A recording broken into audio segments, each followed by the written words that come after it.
Hey there, and welcome back to the At Home Dive YouTube channel. I hope you all are excited today because we are making potato samosas. So basically we're going to make a slightly leavened pie dough wrapped around a fluffy potato filling and then deep fried until it's nice and crispy. So sit back, hit that subscribe button, and let's dive right in.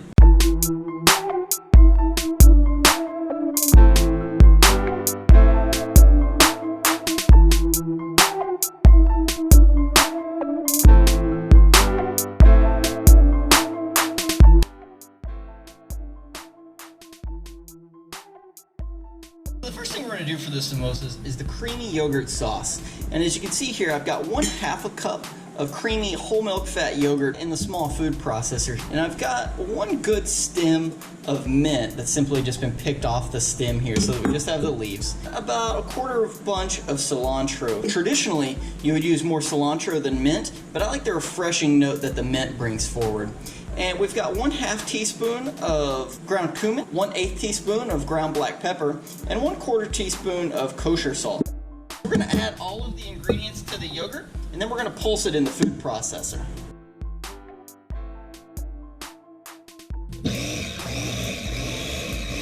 So what we're looking for is for the yogurt sauce to be well incorporated with the herbs, but not totally pureed. Go ahead and rake this into a bowl so you can get a better idea of what you're looking at. We just have a creamy, loose, but not watery sauce, and as you can see, the herbs are well distributed throughout. When it comes to making the samosas themselves, the first thing we're gonna do is make the dough that we're gonna wrap the rest in. So here we have 2 1/4 cups of self-rising flour, and we're gonna add to that about 6 tablespoons of ice cold butter. And we're gonna go ahead and add in 3/4 teaspoon of kosher salt.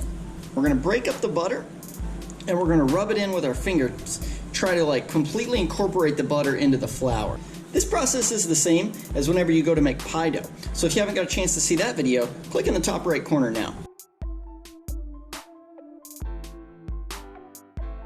Next, we're gonna add about 9 tablespoons of ice water. And now we're gonna incorporate it and work the dough together.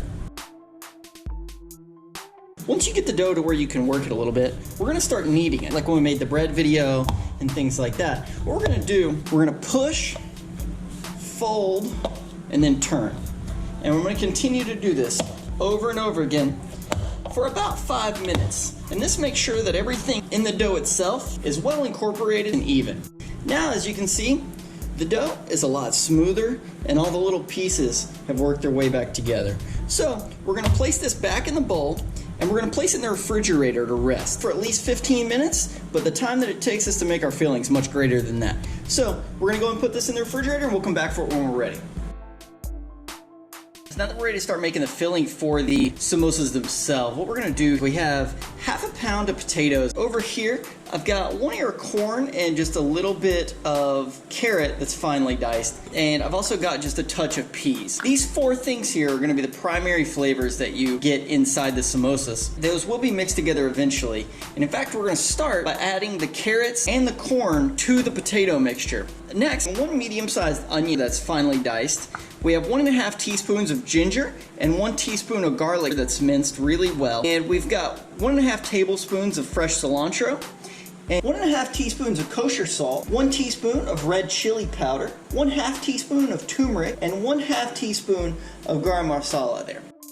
We've also got 1/2 of a lemon here we're gonna be taking the juice from. We're gonna go ahead and add in about 1.5 tablespoons of vegetable oil whenever we saute the onions and the other aromatics. So let's get started. The first thing we're gonna do here is we're gonna put our potatoes, carrots, and corn over medium heat. And we're gonna add just enough water to cover the vegetables. We don't wanna boil this as much as we just wanna lightly simmer it. We simply want it to soften up. Meanwhile, we're gonna move on to sauteing our onions.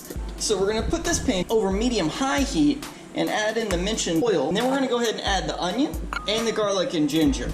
This is gonna simmer, and these we're saute. Keep in mind as you're cooking the onions and aromatics that you do not want to caramelize these. If you get a little bit of color on them, not a big deal. But you do want to mostly just bring the flavors out and soften them up a little bit. So it's been about 2 minutes or so. We're going to go ahead and add in the spices and the salt and let those bloom and let the flavors really come out. This is probably going to take about 2 more minutes as well. But we want to make sure that we get these stirred in really well. Make sure that your heat's not too high during this part of the process. You want to make sure you don't burn any of this. So we're just going to drop the heat down to low and we're going to keep it moving. After a couple of minutes, we're going to go ahead and remove the onions and spices.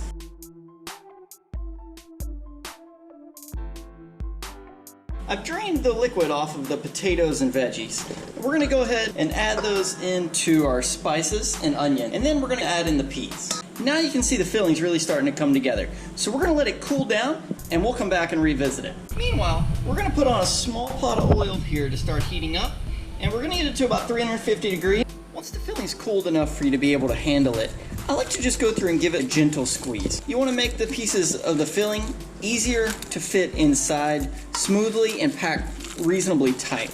As you can see, it's slightly compacted now, but you can still see the shapes and feel all the individual veggies. So this is ready to go. We're just gonna set it aside. So now we have the dough that we made earlier. We're just gonna remove this from the bowl, and we're gonna try to portion it out into 4 almost even pieces of dough with 1 left over. Reason being is I did cut this recipe in half because I didn't want to make a whole lot. So if you see here, I got about a 60-40 split. This one I'm gonna cut into 4 even pieces with 1 about half size left over. The reason we're gonna do that is to make this easier for us here in just a second. I'm gonna lightly dust the countertop with a little bit of flour, then gently roll each of these doughs in a little bit of excess flour to get rid of all the sticky edges. Now, we're gonna take a rolling pin, and again, lightly dust it with flour, and we're gonna try to roll these out into about 5-inch circles.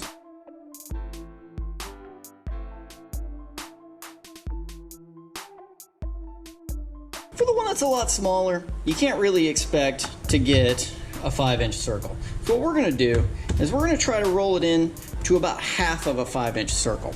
So now we return with our filling. For these, we're just gonna cut them in half. Now, hopefully we'll have 9 somewhat matching half circles. Now is when they actually start to look like samosas. Since every half circle here has a flat side, we're gonna take this and we're gonna press the flat side into itself and pinch it so that whenever you hold this, you have a cone. Our filling, we're gonna take a good tablespoon, and you wanna make sure you don't get the top edges dirty. You're gonna wet the top edge, kind of like whenever we made pot stickers.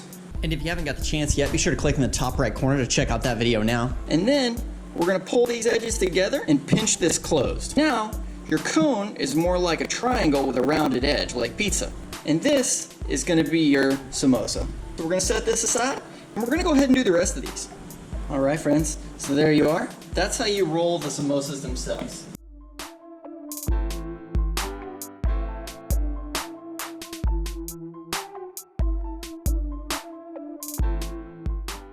With our pot of oil here at 350 degrees, we have the nicely folded samosas. We're just gonna slowly lower them into the oil.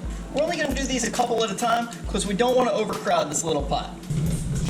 So, anytime we fry something, I always go and grab a slotted spoon and a plate with some paper towels. And we're gonna hold these 2 things handy. The slotted spoon helps us whenever we go to turn things over or take them out of the oil.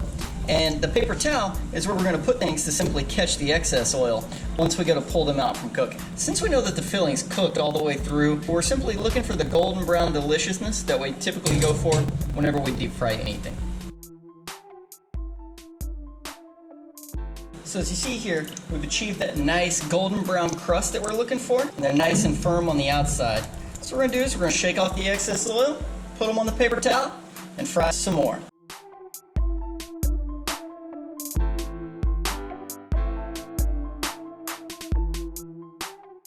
As you can see here, we have this soft, moist filling on the inside, and then the light, fluffy pastry on the outside.